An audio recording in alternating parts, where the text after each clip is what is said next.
Hello students.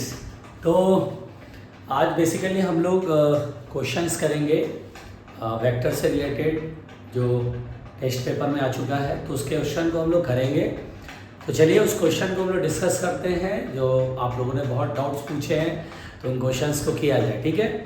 तो मेरे पास बहुत सारे क्वेश्चन हैं। मैं क्वेश्चन पढ़ूंगा, आप ध्यान से समझना, क्वेश्चन का डेटा भी नोट करूंगा और फिर उसका सोल्यूशन करेंगे, ठीक है। तो जैसे मेरे पास क्वेश्चन है, देखिए ध्यान से। अब जो मेरे पास क्वेश्चन है उसको देखते हैं। जैसे कि क्वेश्चन लिख रहा है F1 vector is along positive x axis, यानी F1 वेक्टर किधर है, पॉजिटिव एक्स की तरफ। अगर मैं यहाँ पर ये ऐसे करके एक्स एक्सिस बना लेता हूँ, एक्स एक्सिस ये वाई एक्सिस, तो F1 वेक्टर किस साइड है, पॉजिटिव एक्स की तरफ, ठीक है। चलो भाई F1 वेक्टर पॉजिटिव एक्स की तरफ है। If it's vector product with another vector F2 vector is 0, यानी F1 वेक्टर का F2 वेक्टर के साथ क्रॉस प्रोडक्ट 0 है ना। क्रॉस प्रोडक्ट क्या है, 0 है, यानी दो वेक्टर का क्रॉस प्रोडक्ट 0 है। तो हम लोग जानते हैं अगर दो वेक्टर का क्रॉस प्रोडक्ट 0 है, इट मीन्स या तो दोनों वेक्टर पैरेलल होंगे, दोनों वेक्टर क्या होंगे, पैरेलल होंगे, या फिर एंटी पैरेलल होंगे, या फिर एंटी पैरेलल, ठीक है। यानी एक बात तो तय है, एक बात तो तय है कि F2 vector either along positive x और F2 vector along negative x. तो हम लोग इसमें ऑप्शंस देखेंगे कि F2 वेक्टर पूछ रहा है क्या हो सकता है ना। F2 वेक्टर में भी तो मेरे पास जैसे कि ऑप्शन है, फर्स्ट ऑप्शन है 4j कैप, सेकेंड ऑप्शन है -i cap plus j cap, और थर्ड ऑप्शन हमारे पास है i cap plus k cap, last option है -4i कैप। तो बेसिकली हम लोगों ने पहले ही समझ लिया था कि या तो F2 वेक्टर किधर होगा, पॉजिटिव एक्स की तरफ, या फिर किधर होगा, नेगेटिव एक्स की तरफ, यानी प्लस आई हो सकता है या माइनस आई। ये j ये कैंसिल, ये भी कैंसिल, ये भी कैंसिल, लेकिन ये -4i that is negative x की तरफ है, सो यही F2 वेक्टर हो सकता है। तो ये क्वेश्चन बेसिकली ऑप्शन देख करके बनाने वाला क्वेश्चन है, ठीक है। आप इसे ऐसे नहीं बना सकते कि F2 वेक्टर इतना ही होगा, वो आप ऑप्शन देखकर करेंगे, ठीक है। तो ये बहुत ही सिंपल क्वेश्चन था और मेरे हिसाब से आपको आ गया होगा, ठीक है। तो चलो भाई आगे बढ़ते हैं नेक्स्ट क्वेश्चन की तरफ। तो ये था, वीडियो रोक करके आप चाहे तो दोबारा देखना चाहे तो देख सकते हैं, ठीक है। चलिए अब आते हैं नेक्स्ट क्वेश्चन की तरफ। अब जैसे मेरे पास क्वेश्चन है if i cap j cap and k cap are unit vectors along x y एंड z एक्सिस, ठीक है भाई। तो i कैप j कैप और k कैप x y और z की तरफ यूनिट वेक्टर्स है, ठीक। तो देन द रॉन्ग स्टेटमेंट, इनमें से कौन सा रॉन्ग स्टेटमेंट है। जैसे फर्स्ट है i dot i equal to 1, क्या ये रॉन्ग है, i डॉट i 1 होता है क्या, तो बोलेंगे यस i डॉट i 1 होता है, ठीक है। पैरेलल है, cos 0 डिग्री आता है, डॉट प्रोडक्ट में क्या आता है, cos 0 degree, and cos 0 degree is 1। आते हैं second, i cross j equal to k, क्या ये रॉन्ग है, रॉन्ग स्टेटमेंट हमें चुनना है, रॉन्ग स्टेटमेंट हमें देखना है, रॉन्ग स्टेटमेंट हमें देखना है। रॉन्ग स्टेटमेंट कौन है, तो ये तो सही है ना, तो ये ऑप्शन में नहीं देंगे। सेकंड ऑप्शन है i cross j equal to k, अपन ने सीखा था क्रॉस प्रोडक्ट में कि ये i कैप है, j कैप है और ये k कैप है, तो i क्रॉस j, i से j की तरफ चलेंगे तो k मिल जाएगा, सही बात है, ये तो सही है। जो रॉन्ग है वो हमें देखना है। चलिए सेकंड पर आते हैं। सेकंड ये बोल रहा i dot j is 0, i dot j 0 का मतलब हुआ दो वेक्टर एक दूसरे के परपेंडिकुलर, तो परपेंडिकुलर है तो 0 होता है, बिल्कुल सही बात है, ये भी सही है। हमें तो रॉन्ग स्टेटमेंट ऑब्वियस सी बात है, चौथा ऑप्शन होगा, लेकिन देख लेते हैं। यहाँ लिखा i cross k is equal to -i cap, तो अपन क्या बोलेंगे, सर यही तो गलत है, क्योंकि i क्रॉस k क्या होता है, i से k की तरफ चलेंगे तो -j होता है, यहाँ पर क्या लिखा है -i, तो यही हमारा रॉन्ग स्टेटमेंट है। तो आंसर हम ये देंगे, यानी डी ऑप्शन अपन लोग टिक करेंगे, डी ऑप्शन देंगे आंसर। क्लियर हो गया। तो ये भी आसान क्वेश्चन था, अगर आपने बेसिक वेक्टर का पढ़ा हुआ है तो ये भी बहुत आसान हो गया। चलो भाई, तो ये भी क्लियर हो गया, ठीक। आते हैं हम लोग नेक्स्ट क्वेश्चन की तरफ। देखिए आराम से समझते रहिएगा, बहुत इजी क्वेश्चन है, परेशान नहीं होना है। ठीक है। अब जैसे अपन लोग यहाँ पर आ जाते हैं नेक्स्ट क्वेश्चन की तरफ, जिसमें लिखा है two vectors p vector and q vector are inclined to each other at an angle theta. ध्यान से समझिएगा, p वेक्टर और q वेक्टर दो वेक्टर है और इनके बीच का एंगल कितना है, थीटा। चलो भाई ठीक है, थीटा है। अब यहाँ पे कहता है which of the following is the unit vector, इनमें से कौन सा वो यूनिट वेक्टर है which is perpendicular to both p vector and q vector, यानी unit vector perpendicular to both p vector and perpendicular to both p vector and q vector. ठीक है भाई, चलो तो कौन सा वेक्टर होगा भाई, ये हमें देखना है।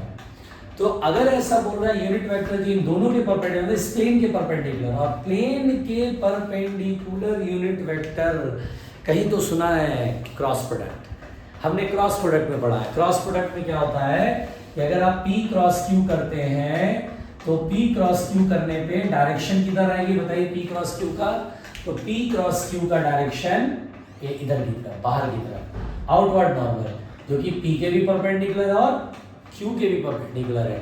इसलिए यहाँ पर हम बोलेंगे सर क्रॉस प्रोडक्ट से बनेगा p cross q is equal to क्या होता है भाई, तो pq sine theta into n cap, यही वो यूनिट वेक्टर है जो इस समय किधर है, इधर की साइड है। तो हम n कैप लिखेंगे p vector cross q vector upon pq sine theta. या तो ऑप्शन ये हो सकता है, या फिर आप जानते हैं p vector divided by its own magnitude, when a vector divided by its own magnitude we have the unit vector. या तो ऐसे भी लिख सकते हैं p cap q vector by q क्या होगा, q cap upon sine theta. देखते हैं ऑप्शन क्या है सही। तो अगर मैं देख पा रहा हूं तो मेरे पास ऑप्शन है, जो ऑप्शन लिखा है मैं लिख देता हूं। फर्स्ट ऑप्शन लिखा p vector cross q vector upon p into q, ये ऑप्शन है। तो क्या ये ऑप्शन ठीक है, तो बोले नहीं सर साइन थीटा का टर्म आएगा तो ये गलत हो गया। ठीक, अब आप लोग आते हैं second option, p cap cross q cap equal two upon sine theta. क्या ये हमारा आ रहा है, यस यही तो आ रहा है। तो हमारा कौन सा ऑप्शन सही होगा, सेकंड ऑप्शन। इजी है नहीं, बहुत इजी है, तो इसलिए हम लोग यहाँ पर आंसर देंगे सेकंड। बोलो आया, बहुत इजी है, आप इसको दोबारा देख सकते हैं, नहीं समझ में आया, और अगर समझ में आ गया तो वीडियो रोक करके पहले आप खुद बना के समझो, दिक्कत हो तो फिर दोबारा देखो। ठीक है, चलो मिटाते हैं बड़े आराम से, बड़े आराम से भाई। चलो चलो चलो चलो नेक्स्ट क्वेश्चन की तरफ बढ़े। ठीक है, फिजिक्स पढ़ने का मन तो करता नहीं है, फिर भी करते हैं, पढ़ते हैं। चलो भाई, अब हम लोग देखते हैं नेक्स्ट क्वेश्चन की तरफ। भैया कौन सा सवाल इन्होंने पूछ रखा है, मुझे तो समझ में नहीं आ रहा है, अभी बहुत सारे सवाल लगा रखे हैं लोगों ने। चलो भाई नेक्स्ट क्वेश्चन की तरफ बढ़ते हैं। कह रहा है in the vector diagram shown in figure, दिए गए डायग्राम में R vector is the resultant of A vector. पहले डायग्राम तो बना लो, अभी सोचोगे सर ने डायग्राम तो बनाया नहीं। चलो भाई लो डायग्राम भी बना लेते हैं, लो ऐसे डायग्राम बना लिया, जो दिया भैया वही बना रहा हूँ, टेंशन नहीं लेने का। ए वेक्टर ऐसे लिखा है, बी वेक्टर ऐसे लिखा है, और आर वेक्टर ऐसे लिखा है, बताओ ऐसे करके दिया, और ये एंगल दिया 90, या दिया थीटा। चलो भाई पढ़ते हैं, क्वेश्चन तो पढ़ ले कम से कम। इन द वेक्टर डायग्राम, ये जो डायग्राम है सामने, R vector is the resultant of A vector and B vector. हाँ, ए वेक्टर का हेड, बी वेक्टर का टेल, हेड टेल मिल रहा है तो रिजल्टेंट पहले के टेल से हेड की तरफ आर वेक्टर। चलो भाई ठीक है, तो कहता है कि रिजल्टेंट ऑफ ए वेक्टर, ठीक है, if r equal to B by root two. देखो क्वेश्चन में लिखा है r इक्वल टू है b by root two, b by क्या है रूट टू। तो then what is the value of angle theta, theta की वैल्यू बतानी है। अरे यार ये तो क्वेश्चन उन्होंने कर रखा है, ये मैग्नीट्यूड है b, तो यहाँ पर r का मैग्नीट्यूड है b बाई रूट टू, तो थीटा के सामने क्या परपेंडिकुलर, ये क्या है बेस, और ये क्या है हाइपोटेनियस और परपेंडिकुलर में रिलेशन कौन लगाएगा, साइन थीटा। हमें थीटा ही निकालना है, तो साइन थीटा क्या होगा, परपेंडिकुलर अपॉन हाइपोटेनियस।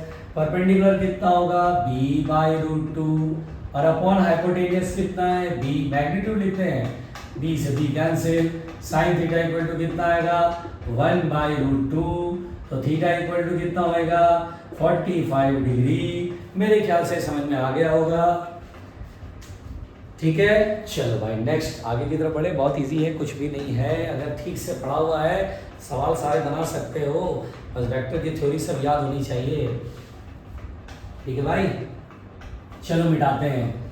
तो आइए नेक्स्ट क्वेश्चन की तरफ बढ़े ईमानदारी से। चलो आगे बढ़ते हैं। अब देखते हैं भाई कौन सा क्वेश्चन पूछा है। बहुत खतरनाक क्वेश्चन पूछा है लोगों ने।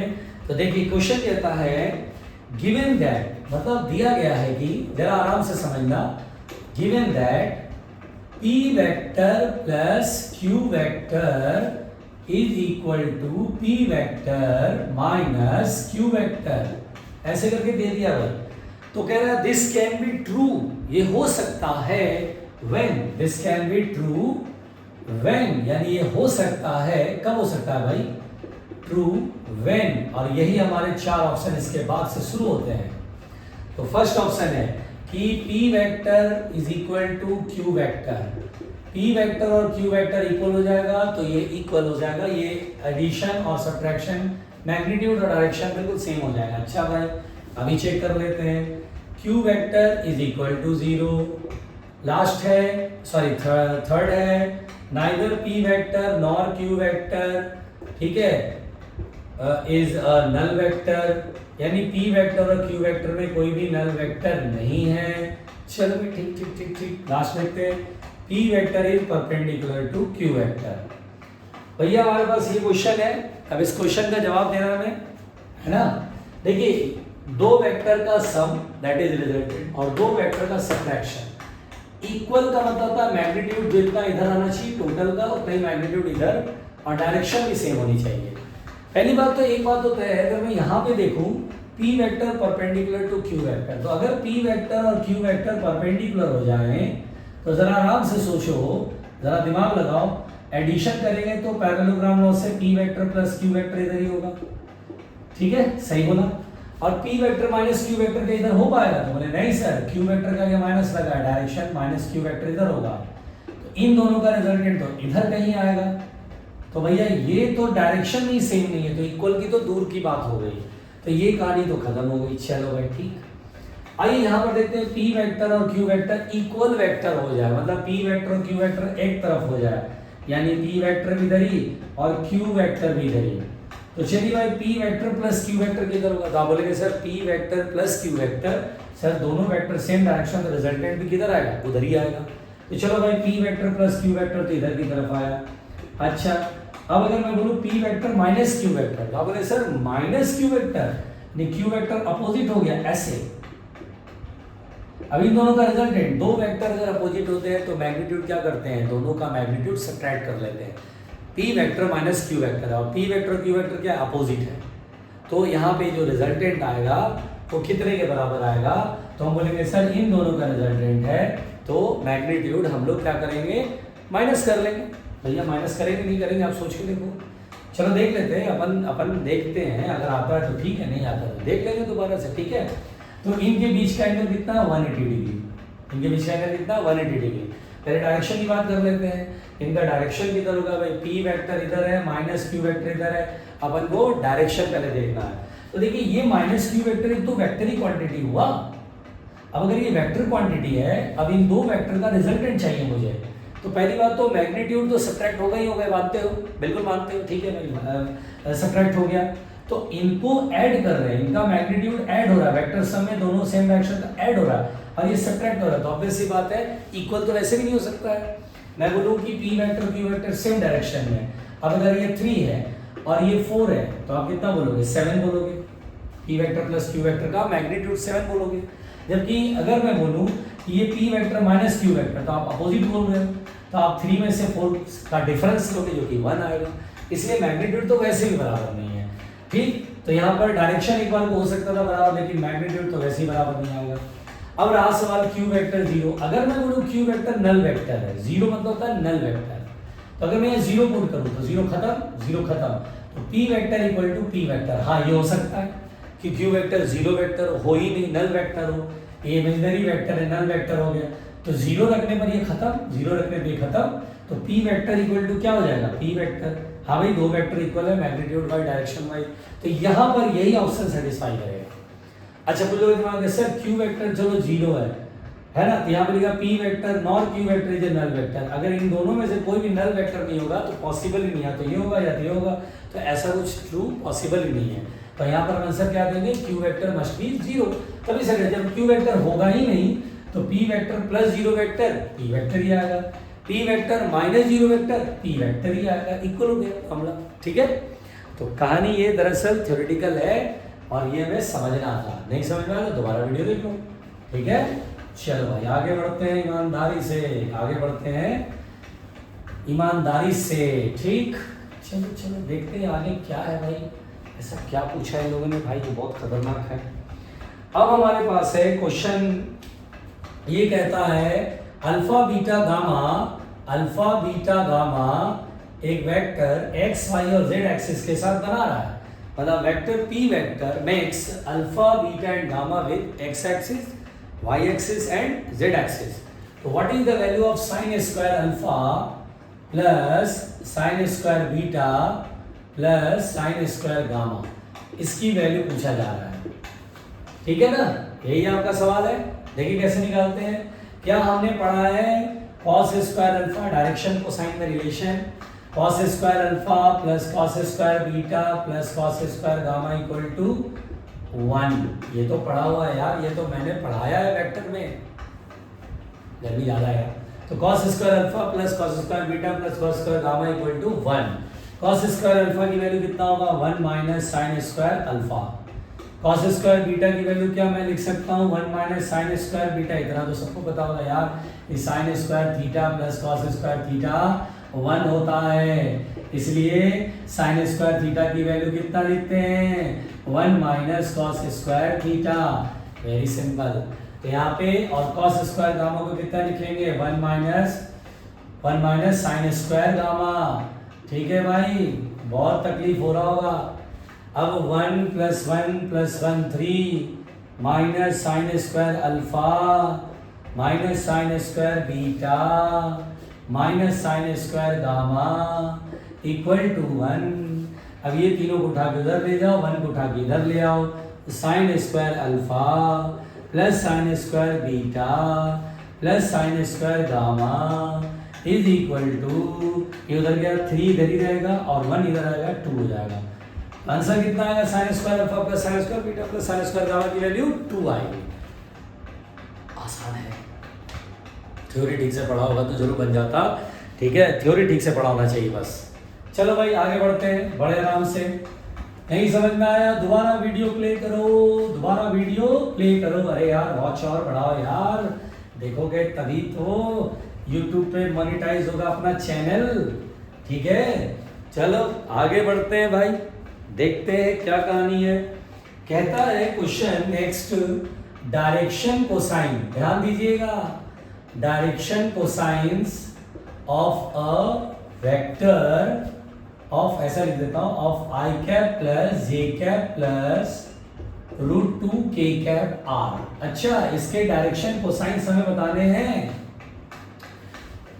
टफ तो नहीं है, बहुत इजी है। डायरेक्शन कोसाइन के लिए देखिए, सबसे पहली बात आप देख पा रहे हैं एक्स की वैल्यू कितना है, 1, यानी एक्स कंपोनेंट 1, वाई कंपोनेंट भी 1। देखो मैग्नीट्यूड आई का कोएफिशिएंट 1, एक्स कंपोनेंट जे मतलब वाई एक्सिस, इसका कोएफिशिएंट 1 यानी वाई कंपोनेंट, और z कंपोनेंट कितना है, √2 है। ठीक है, चलो पहले तो रिजल्टेंट का मैग्नीट्यूड निकाल लो। a इक्वल टू क्या होता है, √ax square plus ay square plus az square. ठीक है ना, ये तो हमने पढ़ा हुआ है। x की वैल्यू कितना है, 1 का स्क्वायर 1 का स्क्वायर 1 और az के लिए √2 का स्क्वायर 2 प्लस 2 4 का स्क्वायर रूट 2। चलिए भाई ए तो निकल गया। चलिए कॉस अल्फा निकालते हैं, डायरेक्शन को साइन कर रहा है, यानी अल्फा बीटा गामा नहीं निकालना है, कॉस अल्फा कॉस बीटा और कॉस गामा निकालना है। चलिए कॉस अल्फा निकालते हैं, तो कितना होता है formula, X component upon resultant vector का magnitude of resultant vector. X component कितना भाई, तो 1 अपॉन ए की वैल्यू 2, तो अल्फा की वैल्यू कितना आएगा, 60 डिग्री। चलो बहुत बढ़िया, शानदार हो गया भाई। आइए कॉस बीटा निकाले बड़े आराम से। कॉस बीटा कितना होता है भाई, ए वाई अपॉन ए, वाई के साथ एंगल है तो वाई कंपोनेंट ऊपर अपॉन रिजल्टेंट वेक्टर का मैग्नीट्यूड। चलिए ये भाई कितना ढूंढी 1 आ रहा है, 1 है 1 अपॉन 2, अरे फिर से तो ये 60 डिग्री आएगा। बहुत अच्छा, मजा आ गया। आइए अब हम देखते हैं गामा जेड एक्सिस के साथ। तो cos gamma is equal to कितना होगा भाई, ए जेड अपॉन ए, बड़े आराम से ए जेड कितना है भाई साहब √2 है, अपॉन ए की वैल्यू कितना है 2 है, बहुत बढ़िया शानदार, कट गया 1/√2। तो गामा की वैल्यू बताओ, कॉस गामा अगर 1/√2 है तो गामा की वैल्यू 45 डिग्री, कॉस 45 डिग्री ही 1/√2 होता है। नहीं आया, ये आसान है, ये भी आसान है बेसिकली। अगर मैंने जो पढ़ा है उसकी पूरी थ्योरी अगर आप एक बार दोबारा से रिवाइज करके बनाएंगे ये डाउट रहेगा ही नहीं। खैर मिटाते हैं भाई, है ना, नहीं समझ में आया तो दोबारा से वीडियो प्ले कर लो, समझ में आ जाएगा, दोबारा देखोगे तो शायद क्लिक कर जाए दिमाग में। चलो भाई आगे बढ़े आगे बढ़े आगे बढ़े, क्या कहानी है भाई, क्या क्या इन लोगों ने रायता बनाया है, देखिए जरा। अरे भाई साहब बोल रहा है, क्वेश्चन बोल रहा है area of parallelogram, area of parallelogram, ओ भाई साहब पैरेललोग्राम, एरिया ऑफ पैरेललोग्राम हो डायगोनल्स, ओ भाई साहब डायगोनल दिए हुए हैं, diagonals, sorry diagonals are, diagonals क्या क्या दिए हैं भैया, 3i plus J minus 2k and फिर दिया है I cap minus 3j cap plus 4k cap, बहुत बढ़िया। तो एरिया निकालना किसका, पैरेललोग्राम का। याद करो अगर डायगोनल देता था, एरिया का फॉर्मूला मैंने बताया है half of mod of A cross B, अगर डायगोनल दिया हुआ है ए क्रॉस बी का मॉड यानी मैग्नीट्यूड और उसमें फिर 1/2। तो चलिए भाई निकालते हैं बड़े आराम से, पहले ए क्रॉस बी निकाल लें। चलिए भाई ए क्रॉस बी याद होगा आपको, डिटर्मिनेंट मेथड से क्रॉस प्रोडक्ट सॉल्व करते हैं। यहाँ लिखेंगे आई कैप, यहाँ लिखेंगे जे कैप, यहाँ लिखेंगे के कैप, मैंने कराया है, आप प्रैक्टिस करना दोबारा से। 3 1 -2, चलो अब दूसरे का नंबर लेते हैं, आई का कोएफिशिएंट 1 -3 +4। अब यहाँ पे आई कैप सेलेक्ट किया, आई कैप के नीचे छुपा देंगे, ठीक है, इसका मल्टीप्लाई करेंगे 4 बन जा 4 माइनस इसका मल्टीप्लाई करेंगे माइनस माइनस प्लस हो जाएगा 3 2 6, बहुत अच्छे, माइनस जे कैप, क्या बात है, इसको छुपा लेंगे, 3 और 4 का मल्टीप्लाई 12 माइनस इसका मल्टीप्लाई प्लस माइनस माइनस -2 और माइनस माइनस क्या हो जाएगा प्लस, पहले से माइनस था ही, ठीक है। आइए फिर के कैप की बात करें, बड़े प्यार से इसको छुपा देंगे, इसका मल्टीप्लाई करेंगे 3 3 जा 9, फिर माइनस साइन -9 -1 1 जा 1। अब ये आएगा कितना भाई, तो 4 6 -2 आई कैप -14 जे कैप -10 के कैप। इस तरह से अपन ए क्रॉस बी तो निकाल लिया, मैग्नीट्यूड निकाल लो यार, mod of A cross B कितना आएगा, √2 का स्क्वायर 4, 14 का स्क्वायर 196, 10 का स्क्वायर 100, बोलो भैया कितना, इसको स्क्वायर करो तो 200 में 100 जोड़ोगे तो 300, यानी 10√3, बड़े आराम से यार रख दूं, चले यार को 1/2 इंटू 10√3, काट पीट कर लो, 2 5 जा 10, आंसर आएगा 5√3 यूनिट, 5√3 यूनिट, यूनिट मतलब कुछ तो यूनिट होगी। तो अपन देखते हैं ऑप्शन, अरे यार 5√3 यूनिट, यानी सेकंड ऑप्शन हमारा 5√3 दिया है, बोलो ठीक।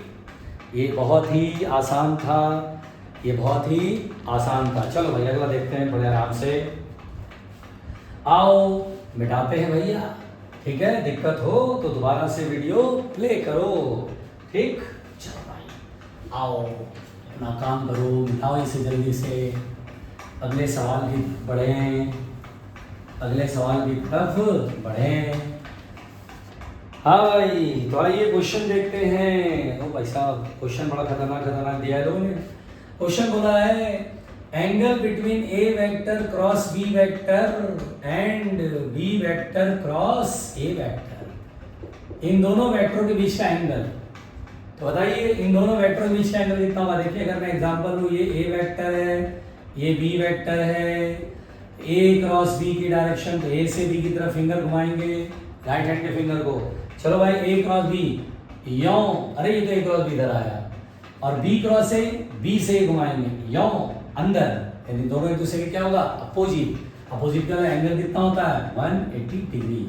आंसर क्या देंगे 180 डिग्री। तो चलो भाई ये तो पाई 180 डिग्री को पाई भी बोलते हैं, पाई के टर्म्स में तो पाई रेडियन, पाई रेडियन। चलो बढ़िया शानदार हो गया। आते हैं नेक्स्ट, ठीक है नेक्स्ट पे आते हैं। मिटा रहा भैया, चलो मिटाने का कार्यक्रम तो शुरू ही कर देते हैं। फिर देखिए कहता है if A vector points vertically upward, ये देखो ए वेक्टर किधर है, ऊपर की तरफ, ठीक है भाई। B vector point towards north, north किधर पड़ता है जल्दी बताओ, इधर है नॉर्थ, इधर साउथ, इधर ईस्ट, इधर वेस्ट, नॉर्थ की तरफ। तो ए वेक्टर किधर था, ऊपर। बी वेक्टर किधर है, नॉर्थ। अब हमसे बोला ए क्रॉस बी, अरे वेरी सिंपल, ए वेक्टर है ऊपर, बी वेक्टर है नॉर्थ, तो ए क्रॉस बी, ये वाला डायरेक्शन हुआ वेस्ट। अपन के आंसर क्या देंगे वेस्ट, ए क्रॉस बी की डायरेक्शन किधर होगी, वेस्ट। सब लोग परेशान हैरान, ऐसे भी बनाते हैं क्या सवाल, बनाते हैं भैया बनाते हैं। चलो next question, which of the following set of concurrent forces में बी इन इक्विलिब्रियम, यानी विच of the following may be in equilibrium, may be in equilibrium, may be in equilibrium। equilibrium का मतलब क्या होता है, किसी को पता हो जोर से बोलो, दिल की आवाज सुनाई देती है। अगर मन से बोलोगे, दिल से बोलोगे तो मेरे कानों तक पहुंचेगी और ये किसी ने कुछ बोला है। हाँ सर इक्विलिब्रियम मतलब नेट फॉर जीरो, चिंता मत करो मैं नाटक कर रहा था, दिल की आवाज यहाँ तक कैसे आएगी, कोई बात नहीं। तो मैं आपकी भावनाओं को समझता हूँ, आपके मन में यही ज्यादा आ रहा होगा इक्विलिब्रियम मतलब नेट फॉर जीरो। चलिए पहला ऑप्शन बोलता है 3 न्यूटन 5 न्यूटन एंड 1 न्यूटन, क्या ये सेट इक्विलिब्रियम जी कर पाएगा, नेट फॉर जीरो कर पाएगा, देखते हैं। स्टार्टिंग में इन दोनों को देखिए, 3 और 5 का मैक्सिमम रिजल्टेंट कितना होगा 8 है ना, मैक्सिमम रिजल्टेंट क्या करेंगे ऐड करेंगे, और मिनिमम रिजल्टेंट कितना होगा 2। अगर ये दोनों सबसे कम भी लगे 2 और 1 इसके अपोजिट लग जाए, सपोज करो 3 और 5 का रिजल्टेंट इधर लग गया 2, 3 और 5 का सबसे कम रिजल्टेंट लगा 2 और ये 1 के अपोजिट लग गया, तो क्या 1 और 2 बैलेंस कर पाएंगे, नहीं सर, यहाँ तो पॉसिबल ही नहीं कि रिजल्टेंट जीरो सके, खत्म खेल। चलिए दूसरा, अब लोग देखते हैं 3 न्यूटन 5 न्यूटन एंड 9 न्यूटन, क्या ये पॉसिबल है। तो बोले सर 3 और 5 का मैक्सिमम कितना होगा 8 और मिनिमम कितना होगा 2, डिफरेंस 2। मिनिमम निकालने से क्या करते हैं, दोनों का मैग्नीट्यूड सब्ट्रैक्ट करते हैं, मैक्सिमम निकालते हैं ऐड करते हैं।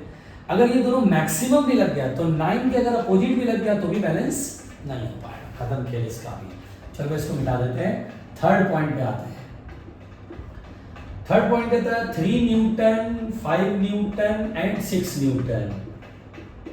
3 और 5 का मैक्सिमम कितना होगा 8 और मिनिमम कितना होगा 2।